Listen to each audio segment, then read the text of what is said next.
From CASSIUS IFLTV here at the Carp Live here in Manchester.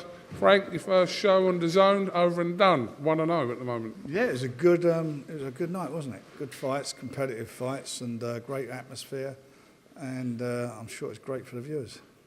Let's start with the controversy of TKV and David Adeleye. Your take on it? I want to watch it back.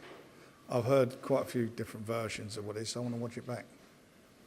If there's that much of an interest and a public outcry for a rematch, is that something that is a possibility? Depends when I see I want to see it first, and if it's there, if there's a problem, then I'm sure his team will make a complaint.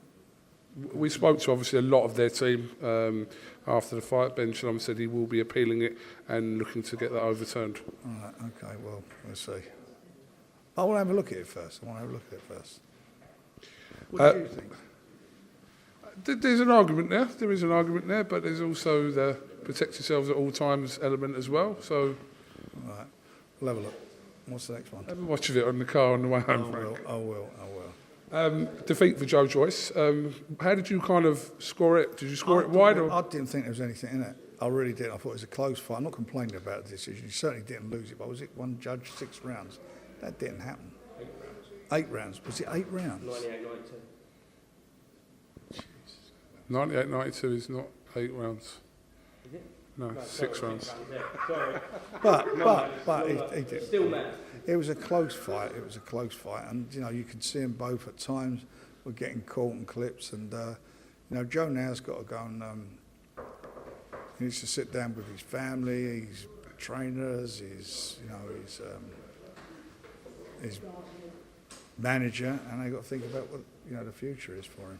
I mean, I want to have a chat with him after, which I will do, and give him my opinion.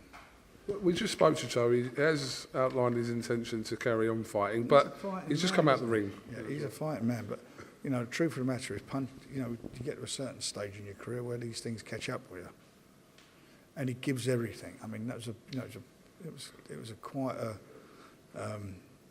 was a hard-fought contest. In other news, obviously you've announced a huge show at Portman Road on June the 7th. Both heavyweights in attendance today in Manchester. Yeah. Big Baby Miller and Fabio Wardley. This build-up should be interesting to this, let alone anything else. But it will be. There's no, I'm quite sure about that. And when I was in the ring, the pair of them, I think we could have stayed there all night the way they were staring at each other. But we'll have the press conference on Monday, and it should be fun. Dillian Whyte was also here, obviously. Dillian's here. He's going to fight in the You're summer. Look to possibly do something with Dillian, obviously, amongst whoever. Of course we are. I mean, he unfortunately had to pull out of the fight, and we actually did. We talked about it. Dillian is. He's also the manager of Fabio. Fabio, isn't he? Yeah. Be interesting. All right, well, you're firmly teamed the zone with your badge and all that. The zone. It's good, wasn't it? Yeah. Eh? It was a bloody good fight. Good night of boxing. Jack Rafferty boxed well. Our 2 youngsters who had a couple of 8-rounders before we went on now. And I thought it was a cracker of a card. Frank Warren, thank you very much for your time. We'll see you in Ipswich on Monday.